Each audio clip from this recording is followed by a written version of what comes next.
Bibles ఉన్నవారు మొదటి పేతురు పత్రిక మొదటి అధ్యాయం తీయండి. The first epistle of Peter, first chapter. మొదటి పేతురు పత్రిక మొదటి అధ్యాయం 7వ వచనం మాత్రం చూద్దాం. 7వ వచనం. నశించిపోవు సువర్ణము అగ్ని పరీక్ష వలన శుద్ధపరచబడుచున్నది కదా, దానికంటే అమూల్యమైన మీ విశ్వాసము ఈ శోధనల చేత పరీక్షకు నిలిచినదై యేసుక్రీస్తు ప్రత్యక్షమైనప్పుడు మీకు మెప్పును మహిమయు ఘనతయు కలుగుటకు కారణమగును. చాలు. మీరు ఎప్పుడైనా ఈ విషయాన్ని ఆలోచన చేస్తారో లేదో నాకు తెలీదు. అమూల్యమైన మీ విశ్వాసము ఈ శోధనల చేత పరీక్షకు నిలిచినదై అని అన్నాడు. ఒక స్టేట్మెంట్ ఏంటంటే, faith that cannot be tested cannot be trusted అని. అంటే పరీక్షకు లోనవనటువంటి విశ్వాసము మనం నమ్మలేం. నీకు విశ్వాసం ఉంది అని అంటే డెఫినెట్గా ఆ విశ్వాసం పరీక్షకు లోనవ్వాలట. You need to be tested. నువ్వు పరీక్షింపబడాలి. నీ విశ్వాసము పరీక్ష చేయబడాలి. ఎంత విశ్వాసం ఉందో, దేవుని పట్ల నీకెంత నమ్మకం ఉందో, అది పరీక్షకు లోనైనప్పుడు బయటపడుతుంది అన్నమాట. అది బయటకు వస్తుంది. చాలా అవసరం అది. నీ విశ్వాసము పరీక్షకు లోనగనంత వరకు కూడా నీవు నీ విశ్వాసం మీద నమ్మిక ఉంచడానికి లేదు. గుర్తుపెట్టుకోండి. Do not trust your faith until it is been put to test అని. నేను విశ్వాసిని అని గొప్పగా చెప్పుకోవడం కాదు. ఎప్పుడంటే నీ విశ్వాసం అనేకమైన పరీక్షల గుండా వెళ్ళి నువ్వు పాస్ అయినప్పుడు అన్నమాట. టిక్ కొట్టినప్పుడు దేవుడు అప్పుడు నిజంగా నువ్వు విశ్వాసమని, నీలో విశ్వాసం ఉందని బయటకు వస్తానమాట. అది మనం గుర్తుపెట్టుకోవాల్సినటువంటి ఒక విషయం, వెరీ ఇంపార్టెంట్ విషయం. ఇప్పుడు విమానం నడిపేవాళ్ళు పైలట్ ట్రైనింగ్ ఉంటుంది కదా, పైలట్ ట్రైనింగ్ ఇస్తారు. ట్రైనింగ్ అంతా అయిపోయిన తర్వాత నేను పైలట్నని, నేను బాగా సక్సెస్ఫుల్గా ముగించుకున్నాను చెప్పడానికి లేదు. ఒక పరీక్ష ఉంటుంది ఫైనల్. అదేంటంటే నువ్వు విమానమే నడపాల, దాన్ని గాల్లోకి తీసుకుపోయి మళ్ళీ దించాలి క్షేమంగా, పర్ఫెక్ట్గా.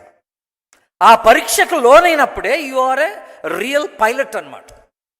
నిజమైనటువంటి పైలట్ ఎప్పుడవుతాడంటే ఇదంతా నేర్చుకున్నప్పుడు కాదు, నిజంగా ఆ విమానాన్ని, ఆ ఎయిర్ క్రాఫ్ట్ని నడిపి గాల్లోకి తీసుకెళ్ళి మళ్ళీ దించినప్పుడు క్షేమంగా, ఏం ప్రమాదం లేకుండా దించినప్పుడే నీ విశ్వాసం అంటే నువ్వు పైలట్ అని నిర్ధారించబడుతుంది అన్నమాట.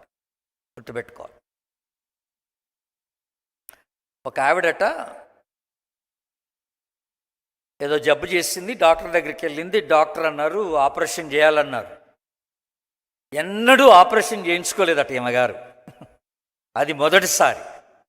సో ఆపరేషన్ థియేటర్లోకి వెళ్ళిన తర్వాత బెడ్ మీద అక్కడ స్ట్రెచ్ పడుకున్న తర్వాత డాక్టర్తో మాట్లాడుతూ అన్నదట, డాక్టర్ గారు నేను ఎప్పుడూ ఇట్లా ఆపరేషన్ చేయించుకోలేదండి, నాకు చాలా భయంగా ఉందండి అని. అంటే నీ ఫీలింగ్స్ నాకు బాగా తెలుసమ్మా, ఎందుకంటే నాకు ఇది మొదటిసారి అన్నాడట.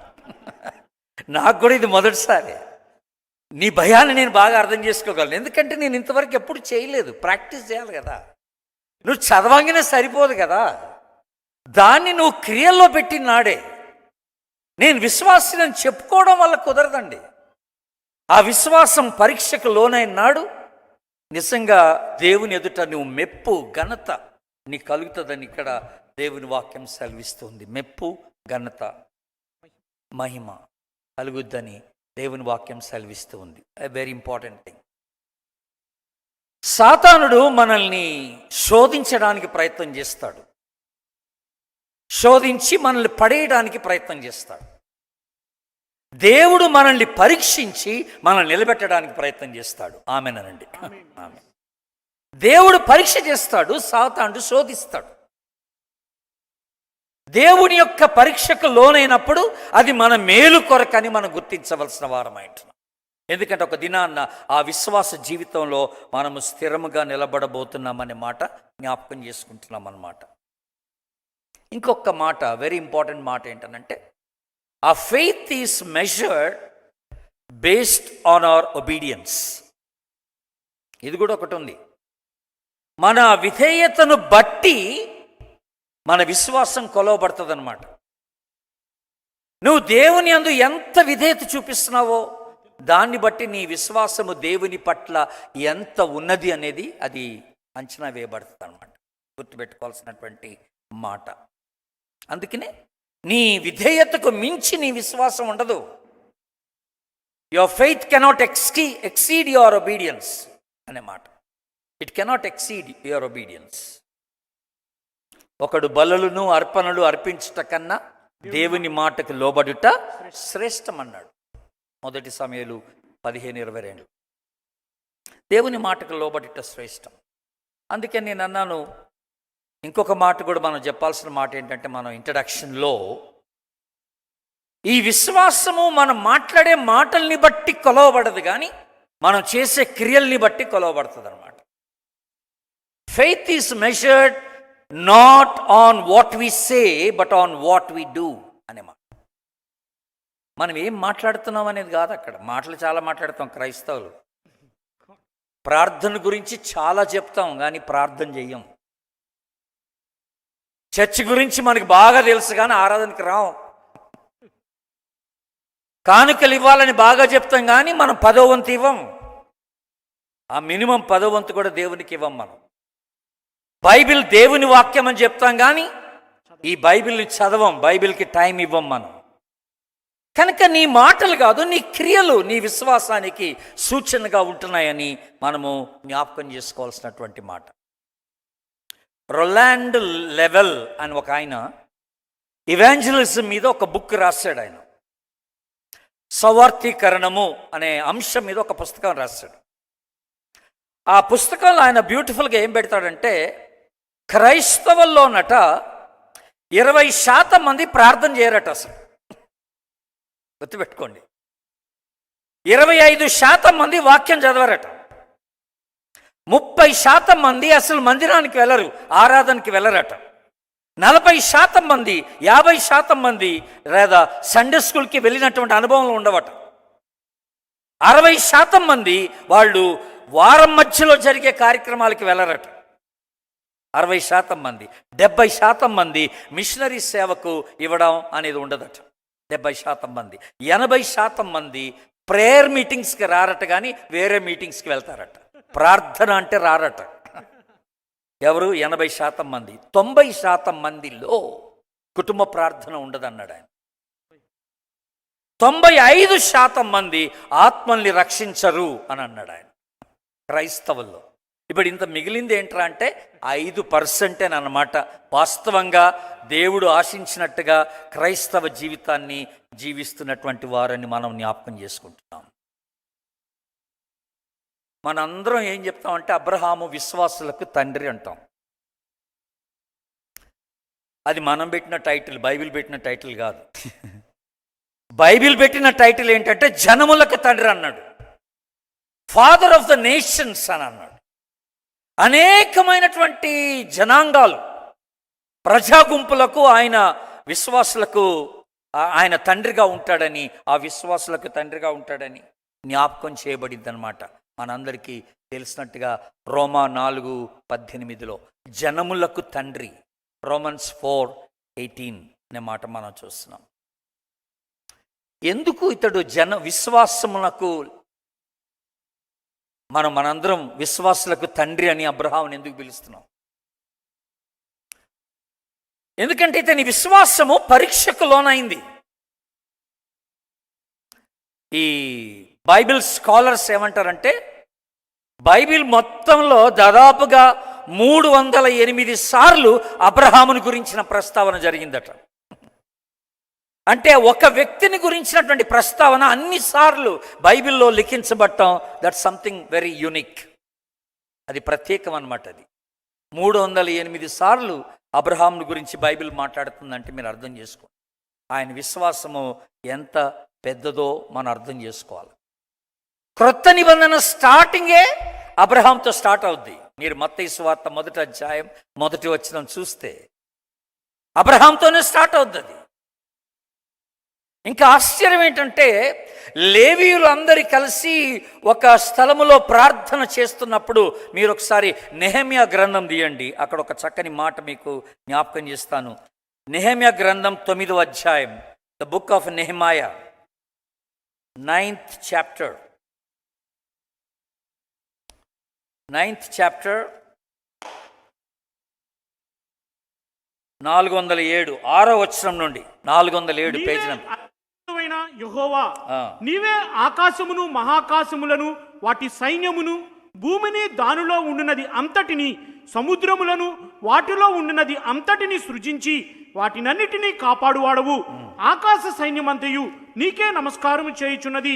దేవా యెహోవా, అబ్రహామును ఏర్పరచుకొని కల్దీల ఊరు అను స్థలము నుండి యువతలకు అతన్ని రప్పించి అతనికి అబ్రహామును పేరు పెట్టిన వాడవు నీవే. చూసారా, అబ్రహామును ఏర్పరచుకొని వీళ్ళు నెహెమ్యా గ్రంథంలో లేవీలందరూ కలిసి ప్రార్థన చేస్తూ they were remembering Abraham.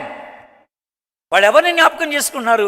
Abraham పట్ల దేవుని యొక్క కార్యాన్ని, ఉద్దేశాన్ని జ్ఞాపకం చేసుకుంటారు. He was something very special అన్నమాట. ప్రత్యేకించబడిన వాడు అబ్రహాం. కల్దీయులలో నుండి, ఊరు అన్నటువంటి ప్రాంతం నుండి నువ్వు ఏర్పరచుకున్న ఇతడు, అతనికి అబ్రహాముని నువ్వు కదా పేరు పెట్టావని అన్నాడు.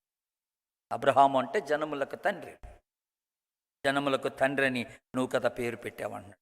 It's very beautiful thing. ఇంకొక మాట మీరు జ్ఞాపకం చేసుకోవాల్సిన మాట, ఆదికాండం 22వ అధ్యాయం. ఇది కూడా చాలా ఇంపార్టెంట్ మాట. మనం అబ్రహాముని గురించి మాట్లాడుకుంటాం. ఆదికాండం 22వ అధ్యాయం 16, 17, 18. నీకు ఒక్కడై ఉన్నా నీ కుమారుని ఇయ్య వెనుక తీయక ఈ కార్యము చేసినందున నేను నిన్ను ఆశీర్వదించి ఆకాశ నక్షత్రముల వలెను సముద్ర తీరమందలి ఇసుక వలెను నీ సంతానమును నిశ్చయముగా విస్తరింపచేసేదను. నీ సంతతి వారు తమ శత్రువుల గవిని స్వాధీనపరుచుకొందురు. మరియు నీవు నా మాట వినినందున భూలోకములోని జనములన్నీయు నీ సంతానము వలన ఆశీర్వదించబడును.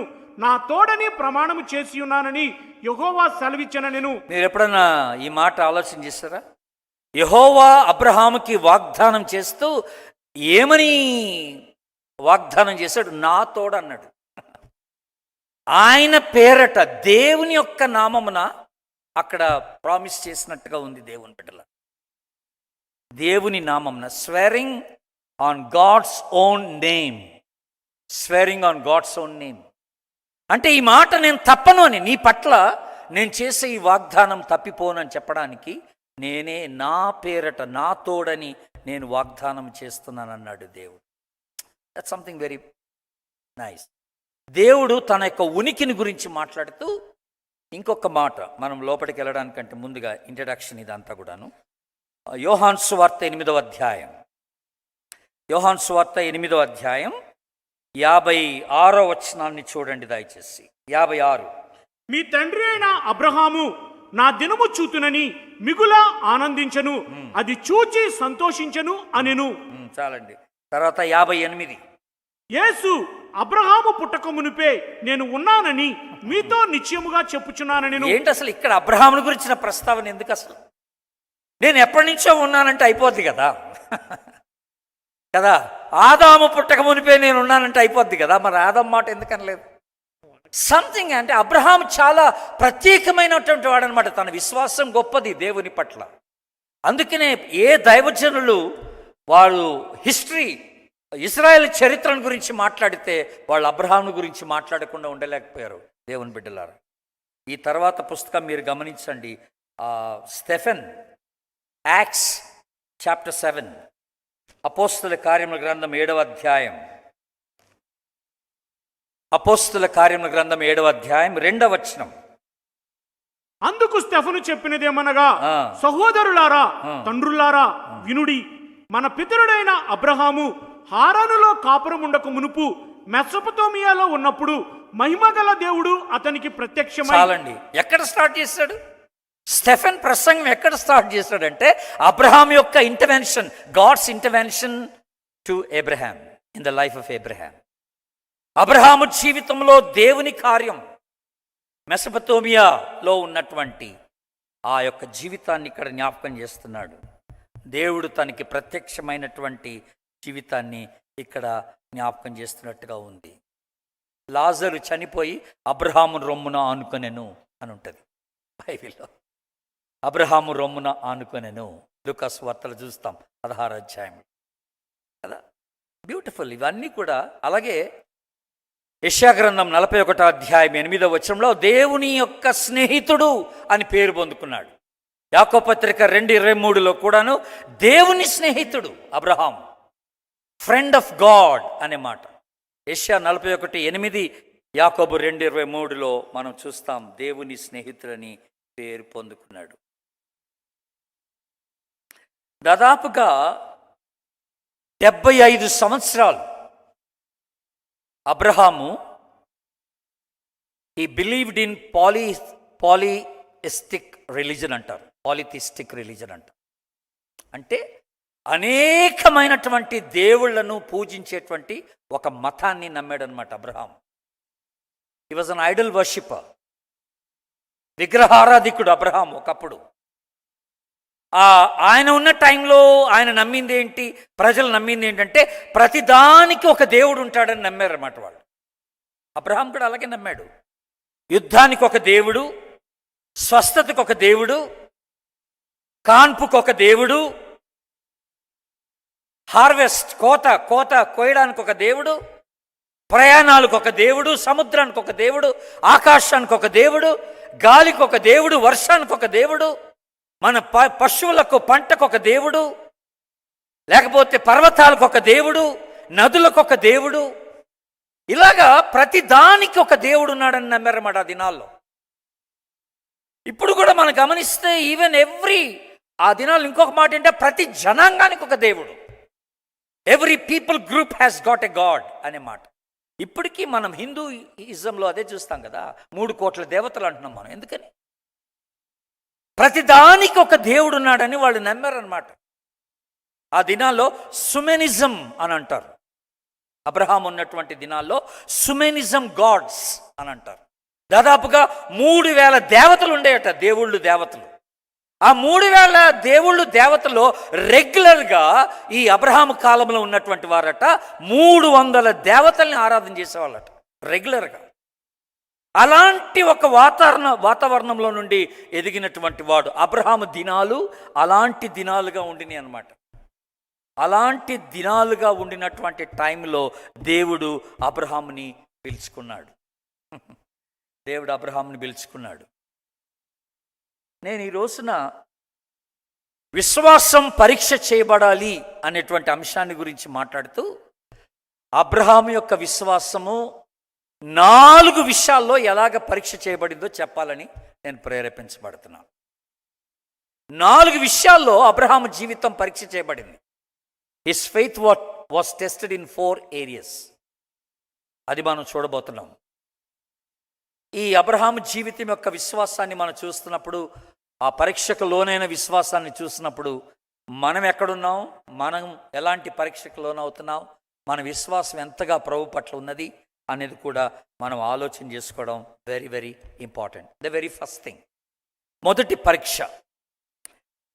పరీక్ష ఏంటంటే it's a test of his identity అని అంటారు. ఆయన గుర్తింపునకు ఒక పరీక్ష, మొట్టమొదటి పరీక్ష గుర్తింపు. బేసిక్గా అబ్రహాం దినాల్లో అబ్రహాము ఆరాధించిన దేవుడు ఎవరంటే నన్న అంటారు. నన్న అంటే మూన్ గాడ్, చంద్రదేవత అన్నమాట. చంద్రదేవతని ఆరాధించేవాడు అబ్రహాం. ఆయన అంటే కల్దీల ప్రాంతమైనటువంటి ఊరు అన్నటువంటి ఆ ప్రాంతంలో ఉంటున్నప్పుడు దేవుడు అతనికి ప్రత్యక్షమయ్యాడు. మీరు ఖురాన్ చదివితే ఖురాన్లో ఈ స్టోరీ ఉంటుంది, అబ్రహాం స్టోరీ. ఒక వెరీ ఇంట్రెస్టింగ్ స్టోరీ ఖురాన్లో రాశారు. ఏంటనంటే రాసైనటువంటి నిమ్రోద్ కాలంలో అబ్రహాం ఉండినాడు. ఆ దినాల్లో వాళ్ళ నాన్నగారి పేరు అజార్ అంటారు ఖురాన్లో. అజార్ అంటే తెరహు అన్నమాట. తెరహు అని అంటున్నాం కదా, తెరా, ఇంగ్లీష్లో తెరా అంటారు, TERAH, తెరా. ఆ తెరహు అన్నటువంటి పేరు ఖురాన్లో అజార్ అన్నటువంటి పేరు ఉపయోగించబడింది. ఆయన గొప్ప ఐడల్ వర్షిప్పర్ అన్నమాట. వర్షిప్పరే కాదు, ఆయన విగ్రహాలని తయారు చేసేవాడంట వాళ్ళ నాన్నగారు. ఎలాంటి విగ్రహాలను చేసేవాడు? చెక్కతో చేయబడిన విగ్రహాలను చేసేవాడట. చేసి అబ్రహాముకి ఇచ్చి నువ్వు మార్కెట్కి వెళ్ళి అమ్మమని చెప్పేవాడట. ఖురాన్లో రాయబడిన స్టోరీ ఇది, ఆయన బ్యాక్గ్రౌండ్ గురించి. ఈయన మార్కెట్కి వెళ్ళినప్పుడల్లా అబ్రహాం ఏమనుకునేవాడంట, ఈ చెక్కతో చేయబడిన ఈ విగ్రహాలు ఇవి నిజమైన దేవుడు కాదనుకునేవాడట. నిజమైన దేవుడు ఒకడున్నాడు, real God and living God, సత్యుడైన దేవుడు, నిజమైన దేవుడు ఒకడున్నాడు, ఇవన్నీ దేవుళ్ళు కాదని చెప్పి చాలా ఆయన హేళన చేసేవాడట అబ్రహాము. ఈ దేవతల్ని చూసి వాడి చెంప మీద కొట్టి మాట్లాడమనేవాడట. ఈ దేవత బొమ్మల్ని తీసుకెళ్లి నీళ్లలో ముంచి తాగనేవాడట, నీళ్లు తాగండి అనేవాడట. అవి తాగవు, అవి మాట్లాడవు, వినవు. ఇలాగా ఉంటే కూడా ఆయన అమ్మడానికి వెళ్ళినప్పుడు కూడా ఇవి ఏమి మాట్లాడవు, ఇవి తినవు, తాగవు, కొనుక్కోండి అనేవాడట. కొనుక్కొని చాలా ప్రాబ్లం తీసుకొచ్చాడు ఈ విగ్రహాలు అమ్మేటప్పుడు. అప్పుడు రాజు అయినటువంటి నిమ్రోదుకి ఈ సంగతి తెలిసి, ఇతడు వాళ్ళ దేవతల్ని హేళన చేస్తున్నాడని తెలిసి రాజు అయినటువంటి నిమ్రోద్ ఏం చేశాడు, అబ్రహాముని కట్టేశాడు, తాళ్లతో కట్టేసి అగ్నిలో పడేశాడట అబ్రహాంని అగ్నిలో పడిస్తే ఆశ్చర్యం ఏం జరిగిందంటే, ఆ కథ ఏమి రాస్తారంటే, తాడంతా బూడిదైందంట, కానీ అబ్రహాం పీస్ఫుల్గా కూర్చున్నాడంట అగ్నిలో. అబ్రహాం మాత్రం ఏమి చెక్కు చెదరకుండా అగ్నిలో అలాగే కూర్చొని ఉండిపోయాడట. దేవుని బిడ్డలారు, అప్పుడు నిమ్రోద్తో మాట్లాడుతూ అబ్రహాం మాట్లాడుతూ, ఈ దేవతలన్నీ దేవుళ్ళు కాదు, జీవము కలిగిన నిజమైన దేవుడు ఒక్కడే, ఆయనే మరణము జీవము సంప్రాప్తి చేయగలడు మానవునికి అని అంటే, నిమ్రోద్ అన్నాడట, నేను కూడా మరణం జీవం ఇస్తాను మనుషులకు అన్నాడట. ఎవరైనా చంపాలనుకుంటే చంపేస్తాను, ఎవరైనా బ్రతకనివ్వాలనుకుంటే నేను బ్రతికించేస్తాను అన్నాడంట. అప్పుడు అబ్రహాం అంటాడట, ఆ దేవుడు కాదు నాకు కావాల్సింది, తూర్పున సూర్యుని ఉదయించి పడమటిన అస్తమింపజేసే దేవుడు ఆయన. నువ్వు నిజంగా దేవుడు అయితే, నువ్వు దేవుని కన్నా గొప్పవాడివైతే పడమటిన సూర్యుని ఉదయింపచేయి చూద్దామన్నాడట, ఉదయింపచేయి చూద్దామన్నాడు. అలాగా గొప్ప సవాల్ ఇచ్చినటువంటి వాడు, నిమ్రోదుకి సవాల్ ఇచ్చి నిలబడినటువంటి వాడు. అబ్రహాముకి దేవుడు ప్రత్యక్షమైనప్పుడు he was the only believer. ఆమెనండి అందరూ ఒకసారి ఆమె. ఒకటే విశ్వాసి. ఎంటైర్ ఊరు మొత్తం, దేశం మొత్తం ఆ విగ్రహారాధనలు చేస్తుండగా ఆయన ఒక్కడే నిలబడ్డాడు, ప్రభు కోసం నిలబడినటువంటి వాడు. తన ఐడెంటిటీకి ఒక టెస్ట్ వచ్చిందనమాట. నేను అదే అంటున్నా, తన గుర్తింపు, who you are and whom you belong to అనేది ఒకటి వస్తుంది, ఒక దశ వస్తుంది. నువ్వెవరికి చెందిన వాడవు. ఆ దశ వచ్చినప్పుడు నీ ఐడెంటిటీని ప్రూవ్ చేసుకోవడానికి నువ్వు ప్రభు కోసం నిలబడవలసినటువంటి అవసరత ఉన్నది అని ప్రభు జ్ఞాపకం చేస్తున్నాడు. మనం దేవుని యందు విశ్వాసం ఉంచడం అనేది పెద్ద విషయం కాదు. ఇక్కడ మీరు ఆదిమ జాతి ప్రజల మధ్యలోనికి వెళ్ళండి, ట్రైబల్స్, ఈరోజు ఐఎంగా మేము చేసే పని ట్రైబల్స్ మధ్యలోనే కదా.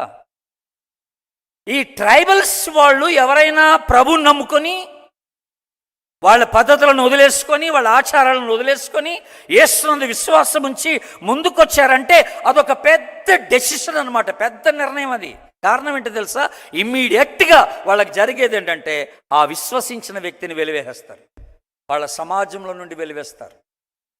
ఇక నువ్వు మా దేవతలను ఆరాధించట్లేదు, మా పూజలు పునస్కారాలు నీకు అక్కర్లేదు, మా పద్ధతులు నీకు అక్కర్లేదు, నువ్వు ఎవరో వేరే దేవుని నమ్ముకున్నావు కనుక నీకు మా ఇంట్లో కానీ మా సమాజంలో కానీ నీకు స్థానం లేదని వాళ్ళని వెలివేస్తారు. అట్లాంటి స్థితి ఉన్నప్పుడు కూడాను ట్రైబల్స్ ప్రభునందు విశ్వాసం ఉంచి స్థిరంగా నిలబడుతున్నారు. దేవుని స్తోత్రం చెప్పండి, హల్లెలూయా. ఇప్పుడు నా పాయింట్ ఏంటంటే, ఇక్కడ నేను మొట్టమొదటిగా నేను మీకు జ్ఞాపకం చేసుకున్న పాయింట్ ఏంటంటే, ఇది మనకు కూడా ఒక పరీక్ష మన ఐడెంటిటీకి. ఎలాగా? నువ్వు పనిచేసే దగ్గర నువ్వు క్రైస్తవుడుగా నిలబడుతున్నావని అడుగుతున్నాను. నువ్వు ఒక విశ్వాసిగా నిలబడుతున్నావా? How do you identify yourself? నువ్వు ఎలా చెప్పుకున్నావు నీ కొలీగ్స్కి? ఎవరమని చెప్పుకుంటున్నావు? వాళ్ళతో ఏకీభవిస్తున్నావా? కాంప్రమైజ్ అయిపోతున్నావా? లేకపోతే కొన్ని పరిస్థితుల్లో నువ్వు నిలబడి ఇది నా వల్ల కాదు, ఇది నా దేవుడు నేర్పింది కాదు, నేను అబద్ధం ఆడలేను, నేను ఈ మోసం చేయలేను, నేను న్యాయం కోసం నిలబడాల్సిందే అని నువ్వు నిలబడటానికి ప్రయత్నం చేస్తున్నావు అని అడుగుతున్నాను. పరీక్ష వస్తుంది. నీ విశ్వాసానికి పరీక్ష అక్కడ స్టార్ట్ అయ్యిద్ది, నీ పనిచేసే దగ్గరే. ప్రభు కోసం నిలబడాల్సినటువంటి పరిస్థితులు వస్తాయి. But you should stand strong. నువ్వు ఒక్కడివే ఉంటావు కొన్నిసార్లు. ఎంటైర్ ఆఫీస్లో నువ్వు ఒక్కడివే విశ్వాసమై ఉండొచ్చు. కొన్నిసార్లు కొంతమంది నాకు ఫోన్ చేసి కూడా చెప్తూ ఉంటారు, అన్న మా ఆఫీస్లో నేను ఒక్కడనే క్రైస్తవునన్న, విశ్వాసినన్న, చాలా కష్టమవుతుందన్న అని చెప్తారు. ఎస్, అందుకే పెట్టాడు దేవుడు నిన్ను అక్కడ. అబ్రహాం ఒక్కడే ఒంటరిగా నిలబడ్డాడు. అందరూ ఒకవైపు వెళ్తే ఈయనొక్కడు ప్రత్యేకంగా నిలబడ్డాడు. నేను ఇంతకు ముందు కూడా చెప్పుంటాను, చనిపోయిన చేపకు బతుకున్న చేపకు తేడా ఏంటి? చనిపోయిన చేప ప్రవాహంతో వెళ్ళిపోద్ది, బ్రతుకున్న చేప ప్రవాహానికి ఎదురెత్తది. It will swim against the stream, against the tide, the living fish. ఇప్పుడు నువ్వు అలాగే ఉండాలి. నీ ఆఫీస్లో, నీ అపార్ట్మెంట్లో, నువ్వు పనిచేసే దగ్గర, నీ వ్యాపార స్థలంలో నువ్వు ప్రభు కోసం నిలబడాల. నేను ఆయన బిడ్డనని చెప్పుకోవాలి. అది నీ మాటల్లో, నీ ప్రవర్తనలో, నీ యొక్క పద్ధతుల్లో కనపడాలి. అది నువ్వు తీసుకునే నిర్ణయాల్లో అది కనపడాలి. ఈరోజు సంఘాలు చాలా కాంప్రమైజ్ అయిపోతున్నాయి. ఎక్కడంటే అక్కడ మీరు చూస్తే సంఘాలన్నీ కూడా లోక పద్ధతులను అనుసరించి నడుచుకుంటున్నాయి. సంఘంలోనికి లోకం వచ్చేసింది. సంఘము లోకంలోనికి వెళ్ళి ఆయనకు సాక్షిగా ఉండవలసింది బదులుగా లోకమే సంఘములోనికి వచ్చేస్తుంది అన్నమాట. మరొక కాన్సెప్ట్ ఏంటంటే సన్యాసత్వం. మాంగ్స్ అని అంటాం కదా, సన్యాసులు. సన్యాసులేంటి? ప్రజలకి దూరంగా ఉంటున్నారు. వాస్తవాలకి, సంస్కృతికి, సమాజానికి దూరంగా ఎక్కడో ఉండి నేను పరిశుద్ధంగా, నేను నీతియుక్తంగా ఉన్నానంటే అది కుదరదు.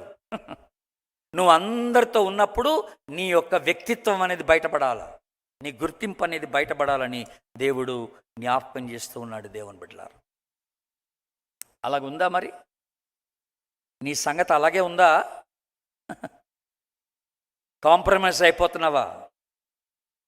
అసలు ఇంతవరకు చెప్పావా నువ్వు విశ్వాసివని? నీ పేరు కొన్నిసార్లు రెండు ప్రక్కల ఉపయోగపడుతుందేమో, ఇటు అటు. క్రిస్టఫర్ అంటే తప్పించుకోలేము, మోజస్ అంటే తప్పించుకోలేము, అనిల్ కుమార్ అంటే ఇటనే ఉండొచ్చు అది కదా. అనిల్ అంటే అటుపక్క పనిచేస్తుంది, ఇటుపక్క పనిచేస్తుంది. నువ్వు ఎవరివో ఎవరికి తెలుసు? ప్రభువుకు తెలుసు. నువ్వు ఏ మాస్క్ వేసుకొని జీవిస్తున్నావో ప్రభువుకు తెలుసు. నీ identity in your work place is very important. అందరూ ఒక దిక్కుంటే నువ్వు ఒక్కడివి ఒక దిక్కున, ఒక పక్షమున నిలబడి ప్రభుని మహిమపరచవలసిన వాడవై ఉన్నావు. Amen. That's the first test, the test of identity అని అంటారు. మీరు ఆదికాండము 11వ అధ్యాయము, అంటే అక్కడ 2-3 మాటలు మాత్రం చదువుదాంలేండి, అన్నీ అక్కర్లేదు కానీ 11వ అధ్యాయం తీయండి. జెనసిస్ చాప్టర్ 11 వర్సెస్ 27 and 28, 27-28 మొట్టమొదటిగా. వంశావళి ఇది. తేరాహు అబ్రహామును, నాహోరును, హారానును కనెను. హారాను లోతును కనెను. హారాను తాను పుట్టిన దేశమందలి కల్దీల ఊరను పట్టణములో తన తండ్రి అయిన తేరాహు కంటే ముందుగా మృతి పొందెను. చాలండి. ఇప్పుడు 30వ వచనం, 30-31. సారాయి గొడ్రాలై ఉండెను, ఆమెకు సంతానము లేదు.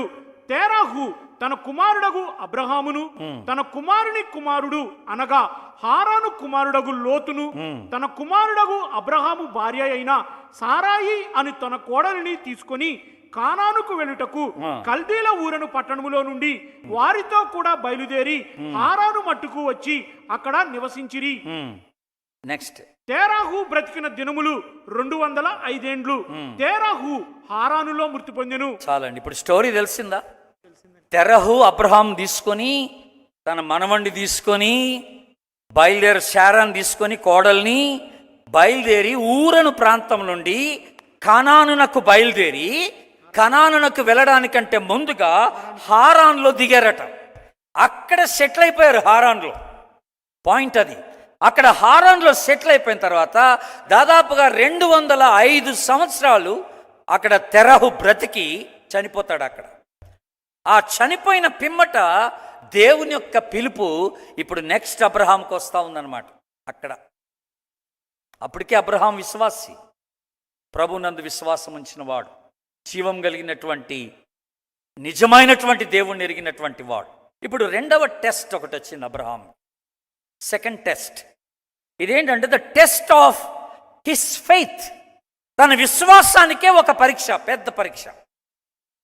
Test of his hope and test of his faith. ఏమిటిది? 12వ అధ్యాయం స్టార్టింగ్ లో మనం చూస్తాం.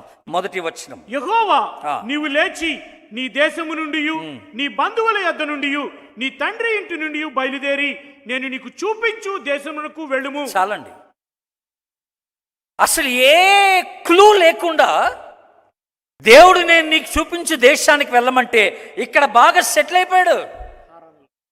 హారాన్లో ప్రజలు అలవాటైపోయారు, పరిస్థితులు అలవాటైపోయినాయి, అక్కడ ఉన్న లైఫ్ స్టైల్కి అలవాటు పడిపోయాడు. బాగా చాలా సుఖం. ఏం చేయాలో, ప్రొద్దున లేస్తే ఏం చేయాలో తనకు బాగా తెలుసు, ఎక్కడికి వెళ్ళాలో తెలుసు, ఎవరితో ఉండాలో తెలుసు, అందరూ తెలిసిన వాళ్ళే. అలాంటి ఒక వాతావరణాన్ని వదిలిపెట్టి సడన్గా దేవుడు చూపిస్తున్నటువంటి ప్లేస్కి వెళ్ళడం బిగ్ ఛాలెంజ్.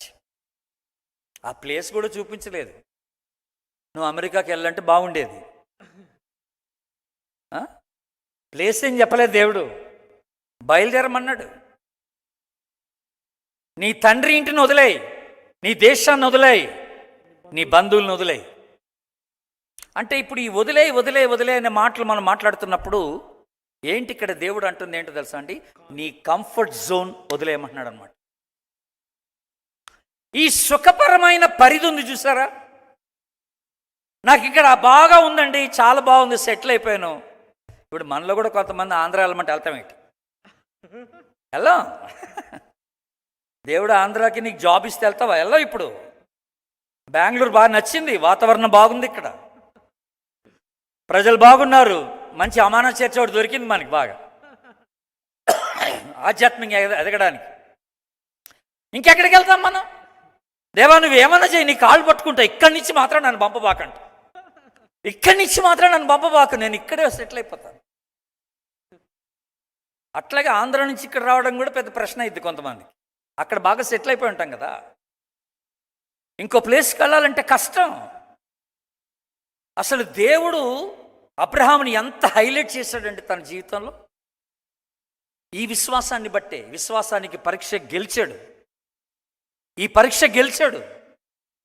అందుకనే దేవుడు, మీరు ఎప్పుడన్నా చూడండి, అబ్రహాం ఎప్పుడన్నా నా పితరుల దేవుడు అన్నాడు? అబ్రహాం అనలే. అబ్రహాం ఎప్పుడు కూడా నా పితరుల దేవుడు అని అనలేదు ఆయన. ఎందుకంటే తన పితరులు ఎవరు దేవుణ్ణి అంగీకరించలేదు, దేవుణ్ణి నమ్మలేదు. They have not believed in the lord the living and the true God. They never. కనుక నా పితరుల దేవుడు అనే మాటలు ఇంకా దేవుడు అన్నాడు, నేను అబ్రహాము దేవుడుని అన్నాడు. నేను అబ్రహాము దేవుడను, ఎంత మంచి మాట అది. నేను ఇస్సాకు దేవుడను, నేను యాకోబు దేవుడను. నేను ఈ రాత్రి కూడా ఇది ఒకసారి చూస్తూ ఉన్నప్పుడు నాకు చాలా ఆశ్చర్యం కలిగింది. దేవుడు మనలో ఎవరినన్నా చూసి నేను జెన్నీ దేవుడను అని అంటాడా? నేను విజయ్ దేవుడను అని అనగలడా? నీ పేరెత్తుబట్టి దేవుడు, నేను ఫలానా ఆయనకి చెందిన దేవుడను. నేను చిన్నప్పుడు నువ్వెవరివి అని అంటే మా నాన్నగారి పేరు చెప్పేవాడిని. నేను చార్లెస్ గారి కుమారుణ్ణి అని. మా నాన్న పేరు చార్లెస్ గారి కుమారుణ్ణి అని చెప్పేవాడిని. ఆ తర్వాత నేను మారుమనసు పొందిన తర్వాత అక్కడక్కడ వాక్యం చెప్తా ఉంటే నేను ఫేమస్ అయిపోయా. నేను ఫేమస్ అయిపోయిన తర్వాత ప్రజలు ఏం చేశారంటే, మా నాన్నగారు ఎక్కడన్నా మీటింగ్లో ఉంటే ఆయన్ని పరిచయం చేయడానికి ఏం చేశారంటే జెన్నీ వాళ్ళ నాన్నగారు అంట మొదలెట్టారు. ఆయన్ని పరిచయం చేయడానికి ఈయన జన్య వాళ్ళ నాన్నగారు, ఈయన అబ్రహాము దేవుడు. ఎంత గొప్ప మాట అది. దేవుడు జస్ట్ డైరెక్ట్గా నేను దేవుణ్ణి అంటలేదు. మీ అందరికీ తెలిసిన ఒక క్యారెక్టర్ ఉన్నాడు, ఆయన అబ్రహాం. ఆయన నా యందు విశ్వాసం ఉంచి ఎలాగ నడిచారో మీరు చూశారు. ఆ దేవుడే నేను. నన్ను నేను దేవుడు తను తాను ఇంట్రడ్యూస్ చేసుకుంటూ నేను పలానా ఆయన దేవుణ్ణనంటే అది ఎంత గొప్ప ఘనత అండి అసలు. అది ఈ విశ్వాసం అనమాట. అక్కడ అబ్రహాం స్టెప్ అవుట్ చేస్తాడు చూసారా. హెబ్రీలకు రాసిన పత్రిక 11వ అధ్యాయంలో గ్రంథకర్త ఆ మాట చెప్తున్నాడు ఇక్కడ. హెబ్రీ 11లో విశ్వాసుల వీరుల జాబితా అది. 11వ అధ్యాయం 8వ వచనం చూడండి. అక్కడ 8వ వచనం, అబ్రహాము పిలువబడినప్పుడు విశ్వాసమును బట్టి ఆ పిలుపునకు లోబడి తను స్వాస్థ్యముగా పొందనయున్న ప్రదేశమునకు బయలువెళ్ళెను, మరియు ఎక్కడికి వెళ్ళవలెనో అది ఎరుగక బయలువెళ్ళెను. చూసారా, ఎక్కడికి వెళ్ళవలెనో ఎరుగక బయలుదేరాను. Will ever move like that? ఎప్పుడన్నా మీరు అలాగే వెళ్ళగలరా? నేను చెప్పుంటాను, నాకు అట్లాంటి ఒక అనుభవం వచ్చింది.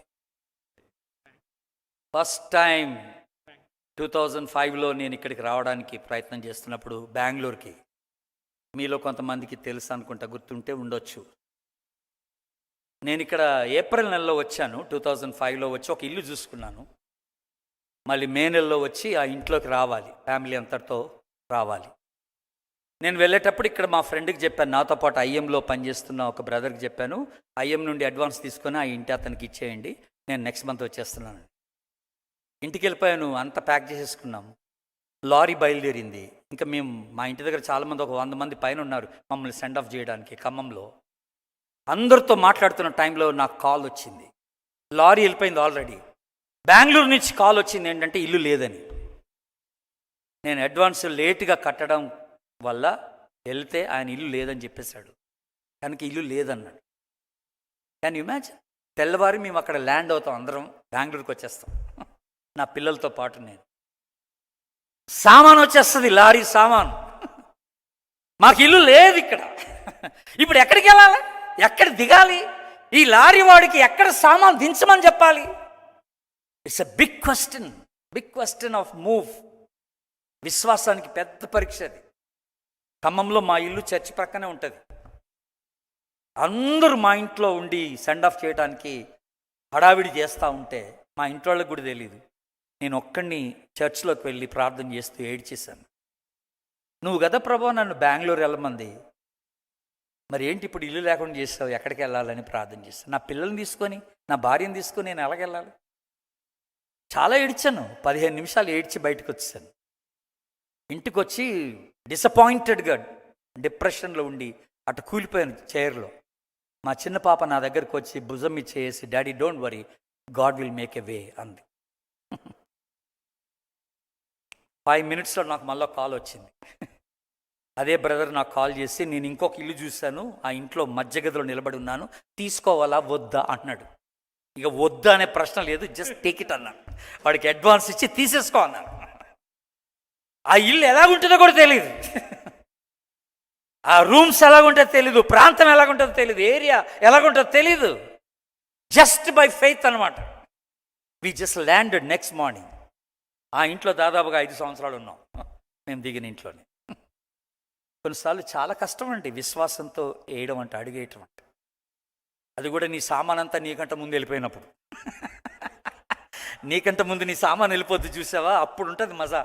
మన విశ్వాసానికి పరీక్ష. It's not easy. I know how Abraham really felt it.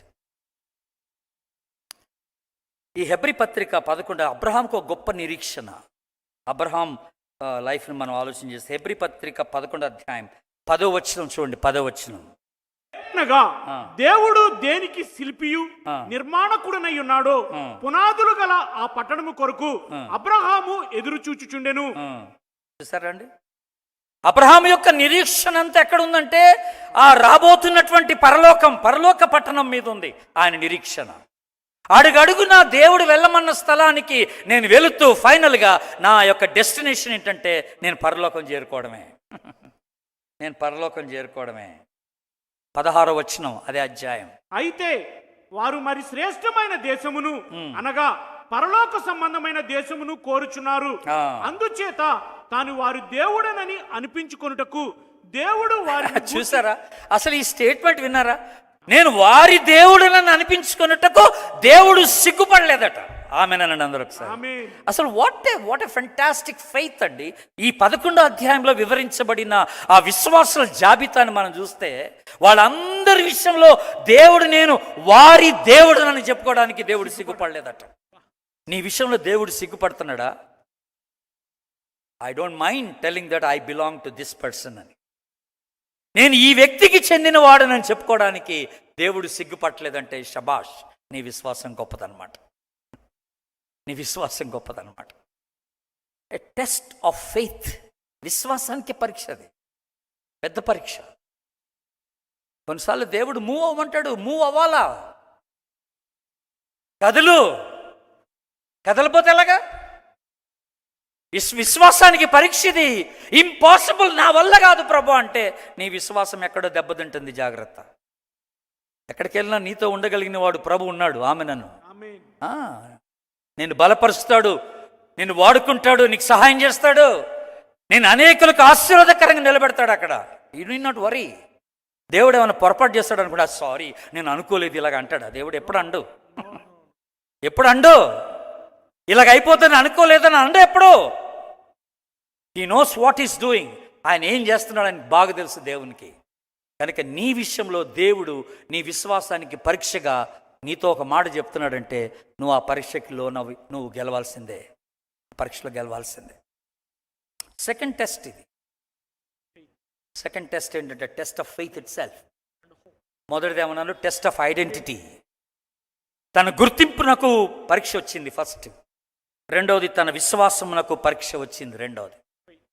ఇప్పుడు మూడోది చూద్దాం. ఆదికాండం తీయండి, 14వ అధ్యాయం. ఆదికాండం 14వ అధ్యాయం. ఒకసారి అందరూ నా వైపు చూడండి. 14వ అధ్యాయం తీసి మీకు స్టోరీ జ్ఞాపకం ఉంటే లోతు యొక్క పశువుల కాపర్లకు అబ్రహాం పశువుల కాపర్లకు వివాదం వచ్చినప్పుడు, వాళ్ళు బాగా గొడవ పడుతున్నప్పుడు అబ్రహాము పెద్దవాడై ఉండి తన తమ్ముడు కుమారుడైనటువంటి లోతుతో ఏమంటాడంటే, మన ఇద్దరము కలిసి గొడవ పెట్టుకునే దానికన్నా వేరుగా ఉండి సమాధాన పట్టం బెటర్ అంటాడు. కొన్నిసార్లు అది మంచిదే. అత్తగారితోనే ఉండేదానికన్నా నీ భర్తతో నువ్వు వేరుగా ఉండడం బెటర్. కొన్నాళ్ళు రోజు గొడవ పడేదానికన్నా ఆయాసం. వీళ్ళిద్దరి మధ్యలో శాండ్విచ్ ఎవరంటే హస్బెండ్. భర్త శాండ్విచ్ అయిపోతాడనమాట. అటు తల్లిని సంతోషపెట్టలేక ఇటు భార్యను సంతోషపెట్టలేక ఇద్దరి మధ్యలో. కనుక క్షేమకరమైన పాయింట్ ఏంటంటే మీరిద్దరు కాస్త వేరుగా కొన్నాళ్ళు ఉండటం బెటర్. ప్రేమలు పెరుగుతాయి, అండర్స్టాండింగ్ పెరుగుతుందని అబ్రహాం ఆ సలహా ఇచ్చాడు. మనం కలిసి ఉండి గొడవ పడేదానికన్నా వేరైపోవడం బెటర్ అన్నాడు. సరే అంటే ఏమన్నాడంటే, చిన్నవానికి అవకాశం ఇచ్చాడు. నువ్వు నిలబడి చుట్టూన్న ప్రాంతాన్ని చూడు, నీకు ఏ ప్రాంతం కావాలో కోరుకొని వెళ్ళిపోమన్నాడు, తీసుకొని వెళ్ళిపోమన్నాడు. మనోడు లోతు నిలబడి మొత్తం చూశాడు. ఆ సొదమ ప్రాంతం సోయర్ వలె ఉన్నదన్నాడు, ఐగుప్తు వలె ఉన్నదన్నాడు, సస్యశ్యామలంగా ఉన్నదన్నాడు, నీళ్లు పారు దేశమై ఉన్నదన్నాడు. నేను అక్కడికి వెళ్తే పెద్దోడిని అయిపోతాను, గొప్పోడిని అయిపోతాను అని అనుకున్నాడు. ఆ ప్రాంతం చూస్ చేసుకుని వెళ్ళిపోయాడు. నిజంగానే గొప్పడి ఎమ్మెల్యే అయిపోయాడు, గొప్పడైపోయాడు, చాలా ఆస్తి సంపాదించుకున్నాడు. స్థానికంగా ఉన్న రిచ్ పీపుల్ అంతా కూడా ఇతనికి ఫ్రెండ్స్ అయిపోయారు. లోతు భార్యకి స్నేహితులు అయిపోయారు వాళ్ళంతా, ఆ లేడీస్ అందరు కూడా. ఈమె బాగా ధనవంతరాలు అయిపోయింది అక్కడికి వెళ్ళి. కానీ ప్రభువుని కోల్పోయారు వీళ్ళు, స్టాండర్డ్స్ కోల్పోయారు విశ్వాసంలో. ఫైనల్గా ఆ సొదమ ప్రాంతం ఉన్నటువంటి ఒక 4 రాజులు ఇతన్ని పట్టుకొని వెళ్ళిపోతారు. ఇతను పట్టుకొని లోతుని తన ఆస్తిని అంతా జప్తు చేస్తారు అన్నమాట, తీసుకొని వెళ్ళిపోతే. ఆ వార్త అబ్రహాంకి అందినప్పుడు అబ్రహాం బయలుదేరుతున్నాడు అనమాట. కొద్ది మందిని పంపిస్తాడు అబ్రహాం. కొద్ది మందిని పంపించి వాళ్ళ దగ్గర నుండి లోతుని ఆస్తిని అంత పట్టుకొని వచ్చేస్తాడు. ఈవెన్ సొదమ రాజును కూడా పట్టుకొని వస్తాడు. ఇది స్టోరీ, మీరు వినాల్సిన స్టోరీ ఇది. సొదమ రాజును కూడా పట్టుకొని వచ్చేస్తాడు బంధించుకొని అబ్రహాం. ఇప్పుడు సొదమ రాజు మాట్లాడుతున్నాడు, గమనించండి ఏం మాట్లాడుతున్నాడు. నౌ 14th chapter, 21వ వచనం. 21వ సొదొమ వచనం. రాజు ఆ. మనుష్యులను నాకిచ్చి ఆ. ఆస్తిని నీవే తీసుకొనుమని అబ్రహాముతో చెప్పగా ఆపండి, అక్కడ ఆపండి ఒక్క నిమిషం. What a temptation this is. ఇది ఎంత పెద్ద శోధనో మీరు ఆలోచన చేయండి ఒకసారి. రాజుగారు, ఒక రాజుకి ఎంత ఆస్తి ఉంటుంది మీరు ఊహించుకోగలరా? చాలా ఉంటుంది. You cannot count it, crores. ఇప్పుడు అబ్రహాము దగ్గరకు వచ్చి ఆ రాజు అంటున్నాడు, ఆస్తి అంతా నువ్వు తీసేసుకో, మనుషుల్ని మాత్రం నాకు ఇచ్చేయమన్నాడు. మనుషుల్ని నాకు ఇచ్చేయమన్నాడు. అరే what a chance it is. ఆస్తి తీసుకొని వెళ్ళి ఫిక్స్డ్ డిపాజిట్లు వేసుకొని పెద్ద పెద్ద ఎస్టేట్స్ కట్టుకొని అసలు ఎంత సంపాదన అభివృద్ధి చేసుకోవచ్చు. అబ్రహాం కోటీశ్వరుడు కదా, కోటీశ్వరుడు అయిపోతాడు. సెకండ్స్లో కోటీశ్వరుడు అయిపోతాడు. ఇప్పుడు అబ్రహాం స్టేట్మెంట్ చూడండి. ఇప్పుడు అబ్రాము ఆ. నేనే అబ్రామును ధనవంతునిగా చేసి తినని ఆ. నీవు చెప్పకుండినట్లు ఆ. ఒక నూలు పోగైనను ఆ. చెప్పుల వారైనను ఆ. నీ వాటిలో ఏదైనను తీసుకొనని ఆ. ఆకాశమునకును ఆ. భూమికి నీ సృష్టికర్తయును సర్వోన్నతుడును దేవుడనైన యెహోవా ఎదుట నా చెయ్యి ఎత్తి ప్రమాణము చేసి ఉన్నాను. వావ్, దేవుని స్తోత్రం చెప్పండి. హల్లెలూయా. గట్టిగా చెప్పండి హల్లెలూయా. వాట్ ఏ టెస్టిమనీ అండి. ఇక్కడ అబ్రహాం నిలబడి మాట్లాడుతున్నాడండి. ఇక్కడ మూడోదిగా అబ్రహాముకి వచ్చినటువంటి పరీక్ష ఏంటంటే ద టెస్ట్ ఆఫ్ ఇంటగ్రిటీ. తన యథార్థకు పరీక్ష వచ్చింది. ఇప్పుడు నీ యథార్థకు పరీక్ష. ఈ ఆస్తి తీసుకొని నేను ధనవంతుడిని అయిపోవాలా? ఆస్తిని తృణీకరించి నేను దేవుని పైన ఆధారపడాలా? ఇక్కడ ఒక బ్యూటిఫుల్ స్టేట్మెంట్ ఏంటంటే,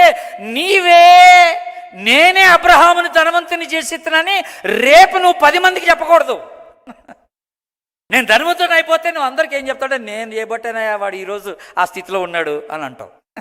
కొంతమంది అలాగే మాట్లాడతారు కదా, నేను చేయబట్టాడు ఆ స్థితిలో ఉన్నాడు ఈ రోజున, నన్ను మర్చిపోయాడు అంటారు. నీ నోట నాకు ఆ మాట వినబడకూడదు. నేను చెయ్యెత్తి ప్రమాణం చేయించున్నాను, ఆకాశమునకును భూమికిని సృష్టికర్త అయినటువంటి దేవుడు, ఎవ్రీథింగ్ బిలాంగ్స్ టు హిమ్. నా దేవునికి అన్ని ఆయన స్వాధీనంలో ఉన్నాయి. నాకు ఏది కావాలంటే అది ఆయన నాకు ఇవ్వగలడు. ఆమెనండి. నీ దగ్గర ఒక పైస కూడా నాకు అక్కర్లేదన్నాడు. నూలు పోగు, ఒక దార పోగు కూడా నాకు అక్కర్లేదన్నాడు. Get lost. What a man of integrity అండి. కొన్నిసార్లు దేవుడు నీకు అట్లాంటి పరీక్ష పెడతాడు. నాకు ఆశ్చర్యం కలుగుతుంది. యోబు విషయంలో సాతానుతో దేవుడు అన్నాడు, నువ్వు ఎక్కడికి వెళ్ళొస్తున్నావు అని అడిగాడు. సాతానుతో దేవుడు అన్నాడు, నువ్వు ఎక్కడికి వెళ్ళొస్తున్నావు అంటే, నేను అటు ఇటు తిరిగి వస్తున్నాను అన్నాడు సైతాను. ఆడ అటు ఇటు ఎందుకు తిరిగి వచ్చాడో తెలుసా? విశ్వాసులను పట్టుకోవడానికి. మరి ఆ డేస్లో ఎంతమంది విశ్వాసులు ఉన్నారో నాకు తెలియదు ప్రపంచంలో. వీళ్ళందరినీ చూశాడు సైతానుడు. అటు ఇటు తిరిగి వస్తున్నానంటే అప్పుడు దేవుడు బ్యూటిఫుల్ మాట అడుగుతాడు అక్కడ, నీవు యోబుని చూసావా అంటాడు. నా సేవకుడైన యోబుని కలిసావా? నువ్వు అటు ఇటు తిరిగి వస్తా అన్నావు కదా ప్రపంచంలో. ఆ యోబు గ్రంథం 1వ అధ్యాయం తీయండి. ఒక బ్యూటిఫుల్ 2వ అధ్యాయం ఓ బ్యూటిఫుల్ మాట చూపిస్తాను అక్కడ మీకు. యోబు గ్రంథం 2వ అధ్యాయం 3వ వచనం చూద్దాం. 3వ వచనం. అందుకు యెహోవా, మీరు 2వ వచనం, నేను నాకు చెప్పిన మాట 2వ వచనం ఉంది, అది చూడండి ఒకసారి. యెహోవా, నీవు ఎక్కడ నుండి వచ్చితివని వానిని అడుగగా, అపవాది భూమిలో ఇటు అటు తిరుగులాడుచు అందులో సంచరించుచు వచ్చితినని యెహోవాకు ప్రత్యుత్తరం ఇచ్చెను. ఓకే, ఇప్పుడు యెహోవా ఏమన్నాడు? భూమిలో అటు ఇప్పుడు యెహోవా ఏమన్నాడు? 3వ వచనం. అందుకు యెహోవా, నీవు నా సేవకుడైన యోబు సంగతి ఆలోచించితివా? అతడు యథార్థ వర్తనుడును న్యాయవంతుడునై దేవుని యందు భయభక్తులు కలిగి చెడుతనము విసర్జించిన వాడు భూమి మీద అతని వంటి వాడెవడనూ లేడు. నిష్కారణముగా అతన్ని పాడు చేటుకు నీవు నన్ను ప్రేరేపించినను అతడు ఇంకను తన యథార్థతను వదలక నిలకడగా నున్నాడనగా. ఆమేనండి. ఆమె దేవుడిస్తున్న టెస్ట్ మనీ ఏంటండి? ఇక్కడ చక్కని మాట. దేవుడిస్తున్న టెస్ట్ మనీ ఏంటంటే, అతడు యథార్థవర్తనుడు, భూమి మీద అటువంటి వాడు లేడన్నాడు. నువ్వు భూమి మీదనేగా తిరిగి వస్తున్నావు. భూమి మీద అటువంటి వాడు లేదు. నువ్వు ఎంత పరీక్ష పెట్టినా అతడు తన యథార్థతను వదలకుండును.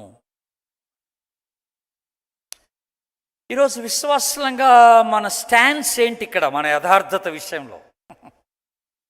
మనం ఏంటంటే కొన్ని easy means of doing things కదా, సులభంగా పనులు అయిపోతాయి కొన్నిసార్లు మనకి. డబ్బులు ఇచ్చేస్తే సులభంగా పనులు అయిపోతాయి, తొందర ఏం లేదు మనకి. లాస్ట్ మంత్ 2 months బ్యాక్ మా చిన్న పాప 2-wheeler రాంగ్ పార్కింగ్ జోన్లో పెట్టిందట. వాడు ఎత్తుకెళ్ళిపోయాడు. పార్కింగ్ లైన్ దగ్గర యువతలు పెట్టిందట, లైన్కి యువతల, పార్కింగ్ లైన్ యువతలు ఉండాలి, యువతలు పెట్టిందంట. షాప్కి వెళ్ళొచ్చే లోపల వాడు ఎత్తుకుని వెళ్ళిపోయాడు. ఇంకా నాకు ఆశ్చర్యం కలిగింది. ఎక్కడంటే నాకు కాల్ చేసింది, ఆ బండి తీసుకెళ్ళిపోయాడు డాడీ అంటే, సరే వెళ్ళి తీసుకెళ్తాం పదని వెళ్తే, వాడు అఫీషియల్ రేట్ ఎంత అంటే తెలుసా అండి, 1600 రిసీట్ ఇస్తాడు వాడు. అఫీషియల్ రేట్ అది 1600 కట్టి రిసీట్ తీసుకోండి ఆన్లైన్లో అంటున్నాడు. చూస్తారా, ఇప్పుడు నేను అక్కడి నుంచి ఎస్కేప్ అవడానికి 1000 రూపాయలు కట్టి బయటకు వచ్చేయచ్చు. పుట్టికే నాకు రిసీట్ వద్దు అని 1000 రూపాయలు ఇచ్చి వచ్చేయచ్చు నేను. మరి ఇప్పుడు 1000 రూపాయలు ఇచ్చి వస్తే ఇప్పుడు నా దేవుడు చూస్తాడు కదా నన్ను. ఎట్లా పాయింట్ అది? యథార్థతను వదులుదువా అంటాడు. ఒకసారి ఒక పోలీసు పట్టుకుంటే రిసీట్ ఇవ్వండి, నేను తప్పు చేశాను, నేను 1 way వచ్చేసాను, ఐఎమ్ సారీ, రిసీట్ ఇవ్వండి నేను కడతానంటే వాడి దగ్గర రిసీట్ బుక్ లేదు. వాడి దగ్గర రిసీట్ బుక్ లేదు. 100 రూపాయలు ఇచ్చి వెళ్ళమంటే నేను ఇవ్వనన్నాను. 100 రూపాయలు ఇచ్చి వెళ్ళిపోమంటే నేను ఇవ్వనన్నాను. నాకు రిసీట్ ఇవ్వండి, ఎంతైనా పర్లేదు, మీరు రిసీట్ పాస్ చేయండి, నేను కట్టేస్తాను, because I made a mistake, నేను తప్పు చేస్తానండి అంటే ఇవ్వడే. వెళ్ళిపోయాడు, రిసీట్ ఇవ్వకుండా వెళ్ళిపోయాడు, డబ్బులు తీసుకోకుండా వెళ్ళిపోయాడు. కొన్ని పరిస్థితులు వస్తాయి మన విశ్వాసానికి పరీక్షగా. అక్కడ మనం నిలబడి ప్రభువుని మహింపరచగలి. యథార్థతను వదలకుండినటువంటి వాడు అన్నమాట. కీర్తన 41వ కీర్తన చూడండి, బ్యూటిఫుల్ మాట. 41వ కీర్తన 12వ వచనం. నా యథార్థతను బట్టి నీవు నన్ను ఉద్ధరించుచున్నావు, నీ సన్నిధిని నిత్యము నన్ను నిలవబెట్టుదువు. చాలండి. నా యథార్థతను బట్టి నీవు నన్ను ఉద్ధరించుచున్నావు, నీ సన్నిధిని నన్ను నిలవబెట్టుచున్నావు. ఇంగ్లీష్లో ఉందమ్మా ఉద్ధరించుట.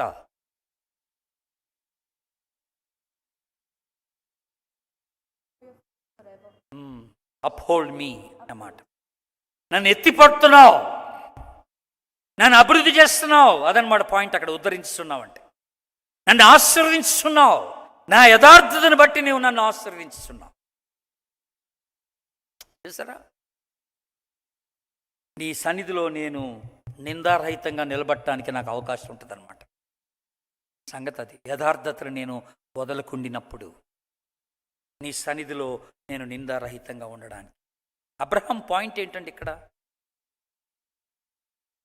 ఆయన ఐశ్వర్యముల నుండి నా ప్రతి అవసరమును తీర్చువాడు ఆయనే. ఆమెనండి. అదనమాట పాయింట్ అక్కడ. పాయింట్ అది. నేను నీవిచ్చే డబ్బు చేత నేను ధనవంతుడిని కావాలనుకోవట్లేదు.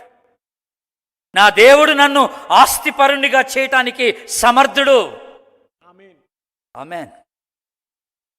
నేను ఆయన పైన ఆధారపడుతున్నాను, నువ్విచ్చే డబ్బు పైన కాదురా బాబు. ఈ తుచ్చమైన డబ్బు నాకు అక్కర్లేదు. ఎట్లా వస్తుంది? మొదటి దినవృత్తాంతములు, ఫస్ట్ క్రానికల్స్